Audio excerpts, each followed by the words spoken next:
ബ്രസീലിൽ മഴക്കെടുതിക്ക് ശമനമില്ല. കനത്ത മഴയിലും മണ്ണിടിച്ചിലിലും 37 പേർ മരിച്ചു. 74 പേരെ കാണാതായി. രക്ഷാ ദുരിതാശ്വാസ പ്രവർത്തനങ്ങൾ പുരോഗമിക്കുകയാണ്. കെട്ടിടാവശിഷ്ടങ്ങൾക്കിടയിൽപ്പെട്ടവരെ രക്ഷപ്പെടുത്താനുള്ള ശ്രമങ്ങൾ തുടരുന്നു. വെള്ളപ്പൊക്ക കെടുതികൾ നേരിടുന്ന പ്രദേശങ്ങളിൽ സമയബന്ധിതമായി സഹായം ഉറപ്പാക്കിയതായി പ്രസിഡന്റ് ലൂല ഡാ സിൽവ അറിയിച്ചു. കാനഡയിലെ ഒന്റാറിയോയിൽ വാഹനാപകടത്തിൽ ഇന്ത്യൻ ദമ്പതികളും പേരക്കുട്ടിയും മരിച്ചു. അപകടത്തിൽ ആകെ 4 പേരാണ് മരിച്ചത്. കുട്ടിയുടെ മാതാപിതാക്കൾക്ക് ഗുരുതര പരിക്കേറ്റു. 6 വാഹനങ്ങൾ കൂട്ടിയിടിച്ചാണ് അപകടം ഉണ്ടായത്. മരിച്ചവരുടെ കുടുംബാംഗങ്ങളുടെ ദുഃഖത്തിൽ പങ്കുചേരുന്നതായി ടൊറന്റോയിലെ ഇന്ത്യൻ കോൺസുലേറ്റ് ജനറൽ എക്സിൽ കുറിച്ചു.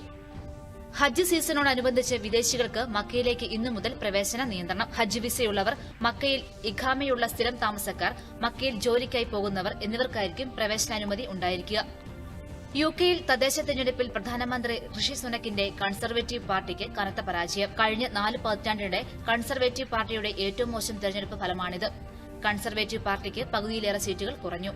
മേയർ തെരഞ്ഞെടുപ്പുകളിലും ലേബർ പാർട്ടിക്കാണ് മുൻതൂക്കം.